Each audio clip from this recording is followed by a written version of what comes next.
특집 토론 3부에서 이어집니다. 2부 끝날 때 백승주 의원 뭐 말씀하셔서 못했는데 하시기 바랍니다. 전하는 말씀을 들으니까 안민석 의원께서 내일 국회에서 발표할 걸 이 시간에 발표하면 정치율도 올라가고 전하는 말도 효과도 클 텐데 여기서 발표하면 좋겠다는 생각이 좀 듭니다. 하실 생각 있으세요? 조금 전에 이제 그 정권 교체율보다 우리 윤석열 후보가 흡수표가 좀 적다. 절반도 안 된다는데 그 사실관계에 조금 맞지 않은 것 같아요. 그 오늘 조사되는 것을 보면은 정권 교체율이 한 50% 후반대인데 윤 후보에 대한 지지율이 컨벤션 효과라 그러지만은 지금 40% 후반대 많이 나오고 있죠. 40% 후반 나오기 때문에 이제 지금 예단하기는 좀 힘든 것 같아요. 그 부분 며칠 좀 경과해보고 1, 2주 경과해봐야 정권 교체율하고 후보에 대한 지지율이 수렴되는가 이렇게 판단할 수 있을 것 같고요.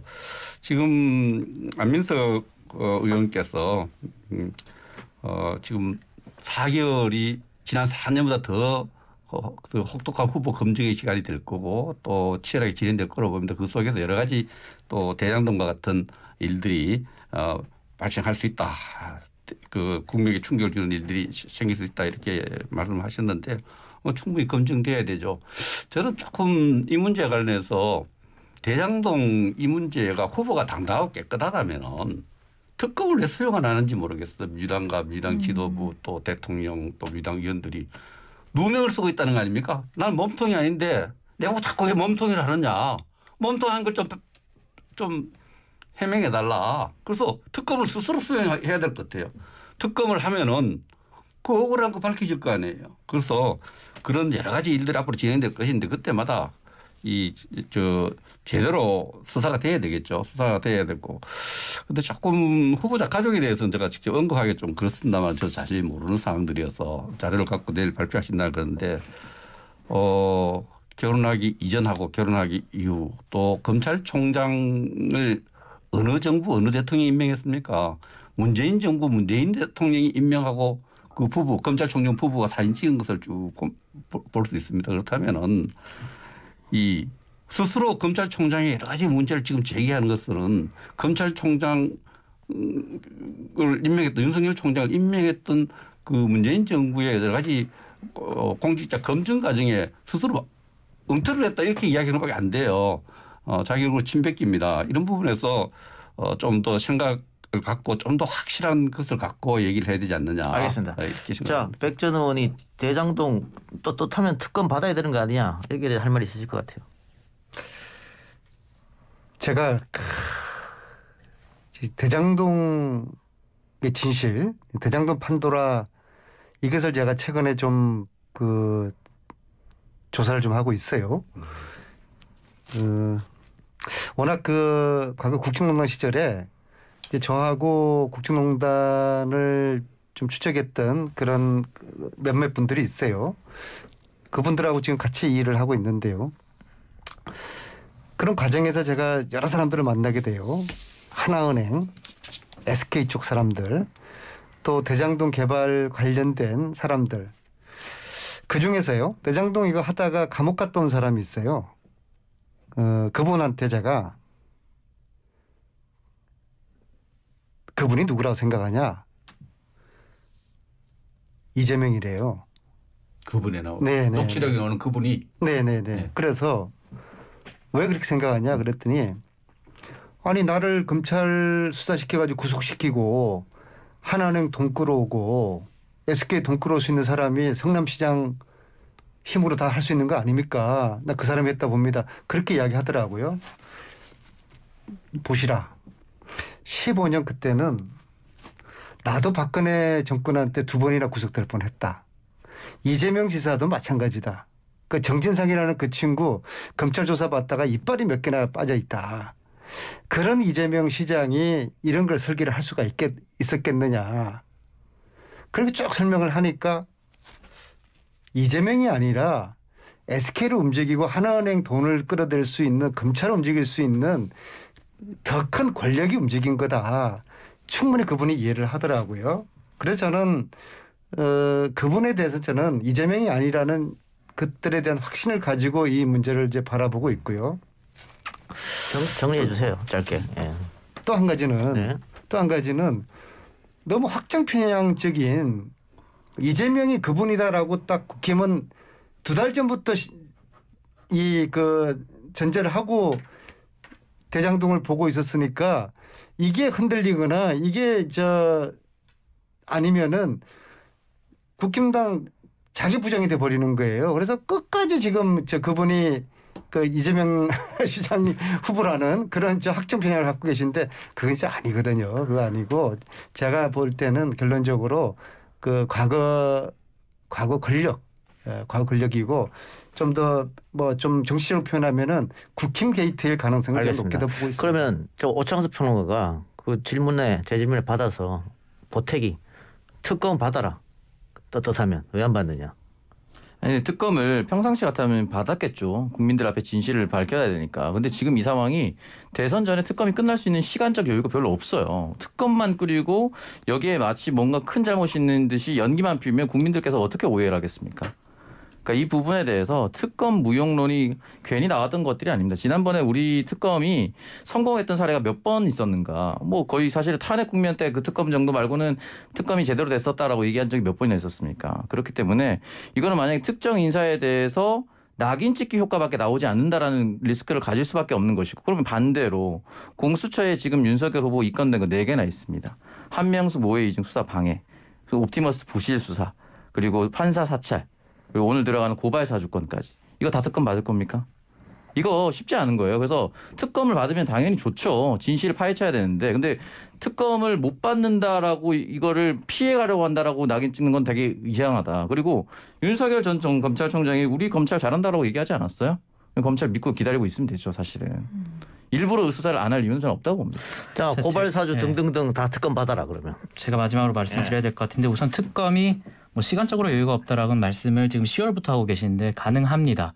지금 말씀하신 거는 특별법에 의해서 합의를 할 경우에 굉장히 지난하다고 얘기를 하시는 건데 일반법에 의해서 상설법으로 특검을 진행할 경우에는 특검 후보 추천위원회만 민주당과 국민의힘이 합의를 하면 바로 진행이 가능하고 그 이후의 과정 같은 경우에는 이 날짜를 지연시킬 수 있는 한계가 있기 때문에 지금 하더라도 120일 내에 끝낼 수가 있는 것이고 대선 이전에 충분히 수사 결과가 나올 수 있는 것이고요. 그리고 저는 안민석 의원이 방금 뭐 어떤 뭐 사람과의 대화를 얘기하시면서 뭐 검찰을 움직일 수 있는 거대 권력이 있다라고 얘기를 하셨는 그런 쪽으로 바라보고 있다라고 얘기를 하셨는데 그러니까 특검해야 되는 거 아닌가요? 지금 말씀대로라면 검찰 수사는 어떤 그 안민석 의원이 생각하는 그런 거대 권력에 의해서 움직이고 있고 그렇다면 그 수사 결과는 절대 신뢰할 수 없는 건데 어떻게 특검 안 받는 거죠? 특검 120일 내에 결과가 나온다고 하면 우리나라 3심제가 왜 필요합니까? 단심제가 아니잖아요. 1심 결과로만 끝나는 게 아니고 검찰 수사 결과 말씀하시는 거죠. 검찰 수사 결과를 다 믿어야 되는 건가요? 재판 결과까지 끝까지 가야죠. 중요한 문제를 안민석 의원이 제기를 했어요. 방송을 통해서. 이건 그분이 이재명이라고 믿는 것은 잘못되었다. 과거의 거대한 권력은 바로 직전 정부를 이야기를 할 수도 있고 누굴 지칭하는지 모르겠는데 억울하다는 거 아닙니까?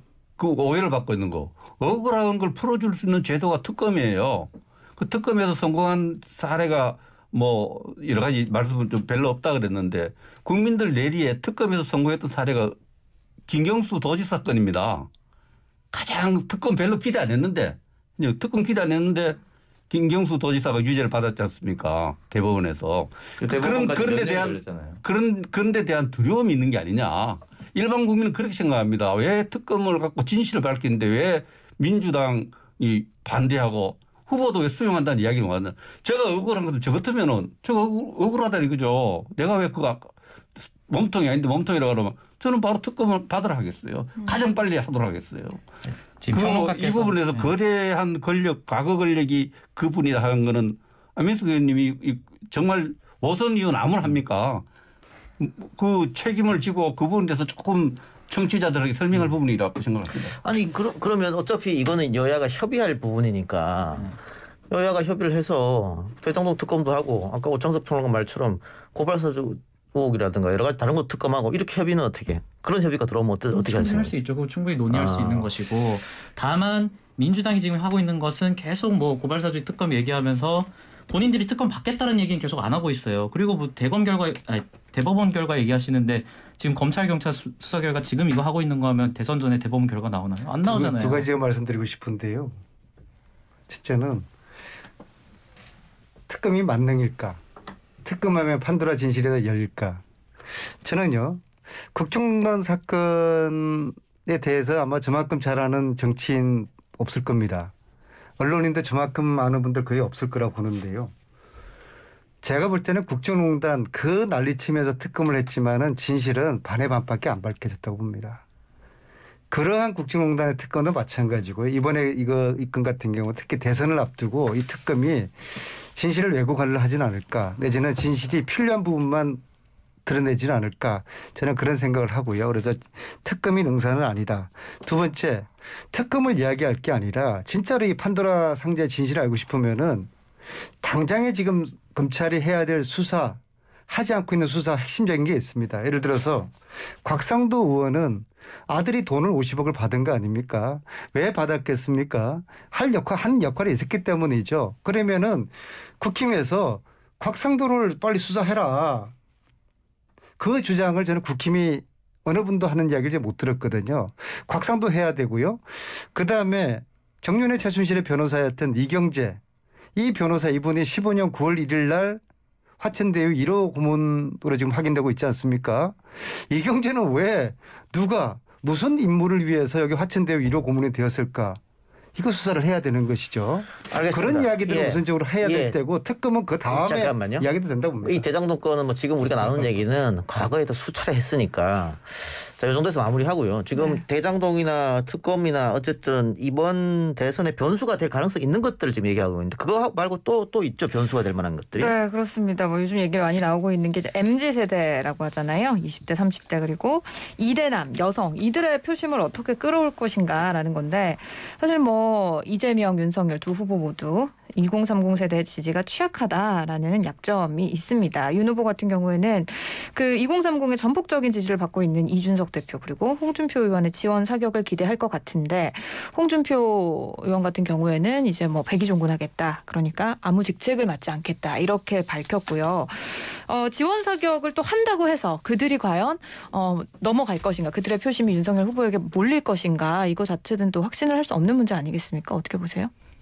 임 대변인 말씀해 주세요. 뭐 지금 2030 문제에 대해서 당내 일부 구성원들은 홍준표 후보나 이준석 대표가 뭔가 손을 잡고 같이 다니는 그림을 연출하면 2030들의 지지율이 옮겨갈 것이다라고 쉽게 예단을 하시는 분들도 있는데 저는 굉장히 조금 얕은 판단일 수 있다라고 생각을 합니다. 지금 2030 같은 경우에는 뭐 특정 인물이나 특정 후보에 대해서 맹목적인 지지를 보내는 층이 아니고 그 후보에 대해서 굉장히 세심하게 살펴보는 편입니다. 그렇기 때문에 윤석열 후보 자체의 어떤 변화를 이끌어내야 가능한 것이라고 보고 이준석 대표나 홍준표 후보가 막 손잡고 어디 다닌다고 그렇게 쉽게 옮겨올 지지율은 아니라고 생각합니다. 다만 저희 당 입장에서는 현재 소위 MZ세대라고 불리는 2030 청년들이 최근에 이 정치에 관심을 갖기 시작한 계기는 문재인 정부와 이재명 후보의 어떤 논란들이나 부동산 정책들에 대한 굉장히 강한 비판을 하면서 나온 지지층이거든요. 왜냐하면 지금 2030 지지층들 같은 경우는 굉장히 문재인 정부가 놀랍다라고 얘기를 하는 게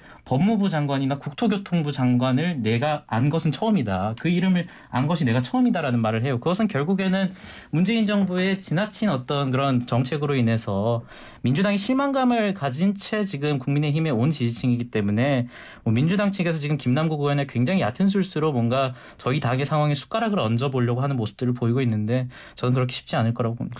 그런데 반대로 민주당은 지금이 찬스 아닙니까? 2030 땡길 수 있는? 그러니까 사실 이제 홍준표 후보를 좋아해야만 하는 객관적 이유를 판단을 해야 이 객관적 이유를 민주당에 가져올 수가 있거든요. 근데 사실 물어보면은 객관적 이유가 잘 보이지 않을 때가 좀 많아요. 첫 번째 제가 20대나 저도 30대이기 때문에 주변에 물어보면 왜 좋아하냐니까 귀여워서 좋아한대요. 이거 어떻게 설명할 거예요, 이거를. 이거를 설명할 수가 없고 만약에 이것이 보여지는 이미지라면 나머지 두 후보는 절대 못 데려옵니다, 이 표심을. 완전 다른 이미지의 사람이기 때문에. 그렇다면 홍준표 후보의 무엇에 기대였는가를 좀 따져보면은 뭐 좀 과격한 표현이지만 사형제 폐지하겠다. 뭐 공매도 폐지하겠다. 지금 당장 내가 속 시원하게 받아들일 수 있는 부분 그것이 설령 현실 가능성이 없다 하더라도 정말 흉악한 범죄를 저질렀으면은 나라의 돈으로 저 사람이 계속 먹고 사는 것이 아니라 우리나라 실질적인 사형 폐지 국가이긴 하나 이 부분에 대해서 실제로 됐으면 좋겠다 이렇게 생각하시는 거 아니겠습니까? 공매도라는 것이 유지돼야 함에도 분명히 알고 있으면서도 내가 들어가 있는 코인이나 주식이 이런 것이 있기 때문에 당장 나의 자산에 큰 타격이 올 수 있으니 안 했으면 좋겠다 이 판단인 거잖아요. 그렇기 때문에 이 감정에 호소하는 부분을 사실상 정책으로 끌어오긴 좀 어려운 부분이 있고 그렇다면은 조금 더 라이브하고 순수해질 필요가 있다. 2030의 분노의 근원 말씀하셨듯이 저는 받아들여야 된다고 봅니다. 임성호 대변인 말씀하셨던 부동산 문제 이거 어떻게 조금 더 흔히 말하는 문재인 정부와는 조금 다른 부분을 이재명 후보가 어떻게 보여줄 수 있을 것인가. 이 부분에 대해서는 분명히 얘기를 해야 어느 정도는 가져올 수 있다고 봅니다. 오늘 저 오창석 그 평론가가 저랑 깐부인데요. 예. 제 편이 좀 표현이 좀 부적절한 것 같아요. 그 젊은 청년들이 홍준표를 좋아하는 것이 귀여워서 그거는 청년들이 들으면은 좀 오해할 것 같아요. 그런 뜻은 아니었을 것 같고요. 저는 이제 청년들이 왜 민주당에 대한 실망하고 등을 돌리고 국힘으로 갔을까 이 부분에 대해서 좀 깊은 성찰이 필요하다고 보는데요. 저는 청년들 나름대로의 자기 자신들의 판단의 기준들이 있었다고 봅니다. 자신들을 이렇게 힘들게 했던 이런 사회적 구조에 대한 실망과 분노가 있는 것이죠. 얼마나 팍팍합니까? 이제 청년들 힘으로 30대에서 그들이 집을 살 수 있는 가능성은 평범한 집안의 자녀들은 없어요. 일자리 힘들죠. 거의 절벽 끝에 서 있는 그런 심정으로 있으니까 무조건 현 정권은 싫은 거죠. 예.